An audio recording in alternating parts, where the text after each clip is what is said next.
This is scary. Driverless vehicles. Now, apparently, there was an accident with a robotaxi in California, a fatal accident, which is calling the attention of, obviously, the Transportation Trades Department, specifically the Transport Workers Union. So this sounds like something that needs some hearings in Washington. What's going on here? Yeah, well, look, I think there's been a real push by the autonomous vehicle industry to try to get more and more testing, more and more operations out on real live roads with people where there's construction sites going on, where there's other commercial vehicles operating, and frankly, I don't think we're ready for it. And the accidents we've seen here have shown that the technology isn't ready for to be out there operating where there's real life happening. This isn't a closed track. There are unpredictability within our streets. And what we're calling for really is we want to see a strong federal framework for how to oversee the deployment of this technology into our communities.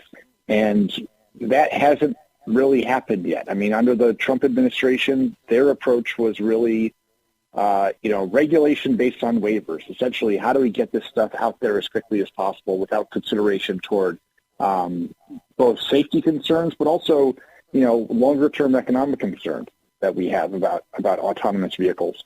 And, we're calling on the administration to really put their stamp on sort of how the federal government should oversee this technology and how it can safely be deployed into the marketplace. And, the one thing you'll notice about the letter that we sent last week or 2 weeks ago, it's not just transportation unions or the ones who are driving who would be affected by this.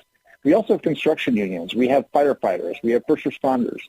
Because, a lot of the incidents that happen with these vehicles where something goes wrong, they don't result in fatalities. They don't result in major accidents, but they're drifting, for example, into construction sites. They're putting people at risk in their workplace that aren't, there aren't drivers. They're not operators, or their jobs aren't directly threatened by this stuff, but they're threatening their workplace safety because there aren't proper regulations in place to ensure that this is being done and tested the right way. And frankly, states are acting. States are using their own legislation to figure out how to do this safely. But, having a patchwork of regulations across the country isn't effective. We need strong federal leadership here.